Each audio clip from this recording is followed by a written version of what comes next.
2004 Harris Kayot V220.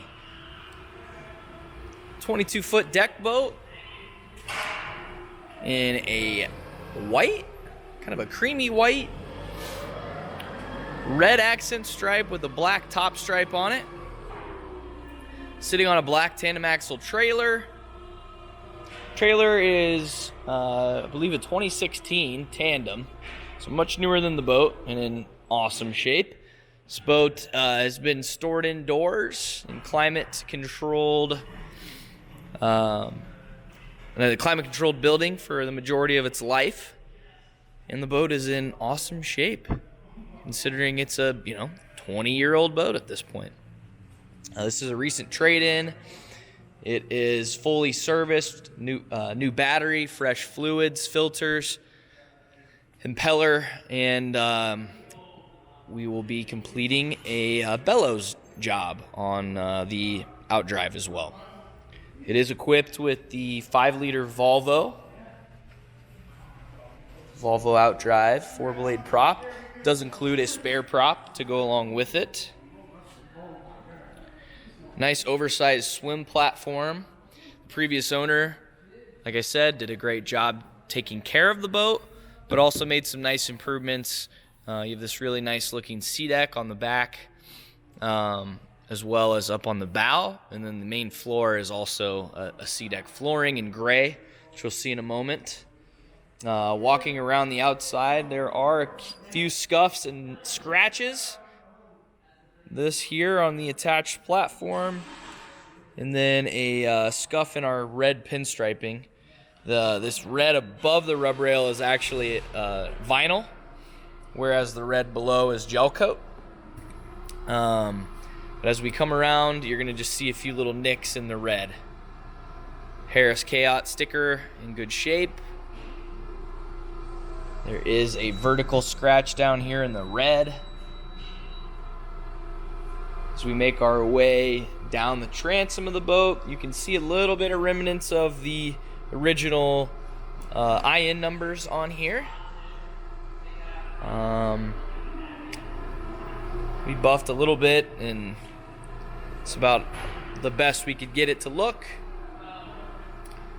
If it were my boat, I would probably just slap my new numbers right over the top and you'll never see them. Up front here on the right port side corner, you do have a chip in the gel here as well as right here. Coming around the front, small one above the rub rail. Most of this stuff's pretty small. Got another one up here in the black. But this is a pretty good sized boat. Once we hop inside, there's a lot of space on the interior of this thing. The rest of the exterior is looking pretty good. You do have a long scratch right below the rub rail right here. Beyond that, you'll see this on a lot of older boats where, for example, this extra platform, which I would imagine was optional at the time. Otherwise, it would have just been this molded platform that stopped here. This extended platform is drilled into the back of the boat, and you can see some flex cracks that lead right to this screw right here.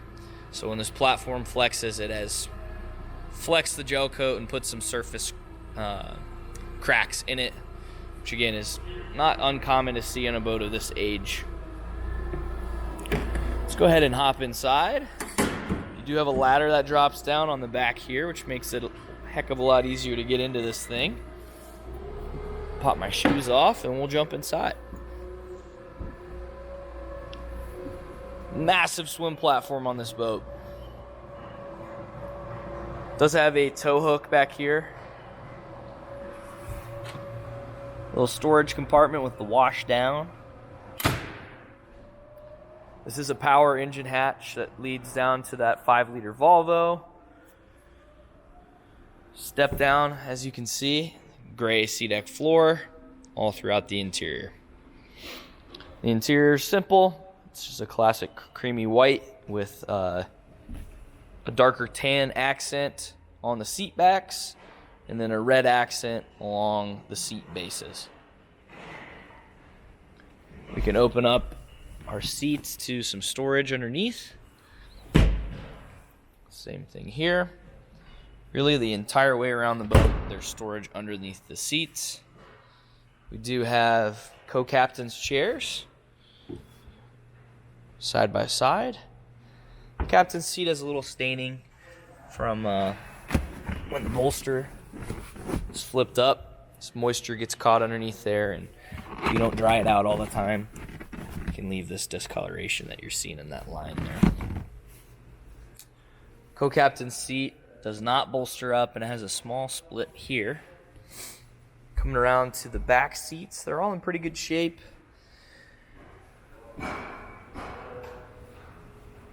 You do have a seam starting to split a little bit over on this side.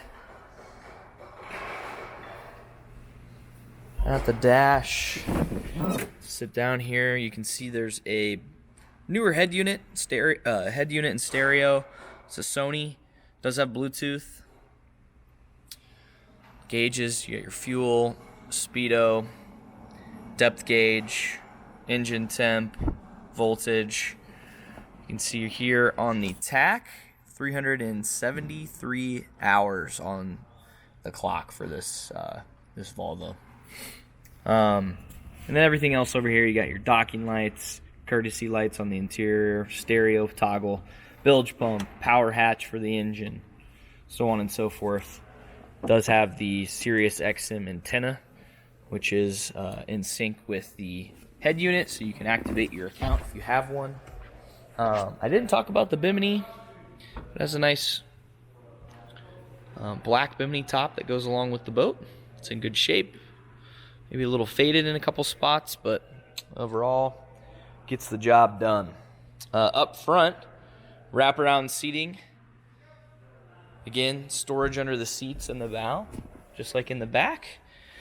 The liner in it. Flip open this little hatch here, just a small storage area. Up front, there's also a bow ladder and a storage spot for an anchor down underneath. C-deck to match. C-deck on the step. Lastly, there is a ski locker down here on the floor where we have that spare prop I talked about and the cover and poles for the cover as well. There is an owner's bag full of goodies, manuals and so on and so forth in there. In the glove box. These mini windshields are showing their age a little bit.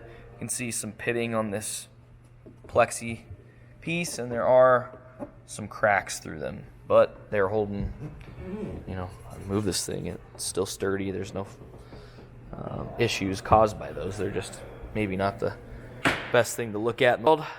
Another one on this side too. Again, fully serviced and ready to go. We got it here at the shop. Hit us up at N3 Boatworks if you have any questions about this 04 Kayot V220. Thanks for watching.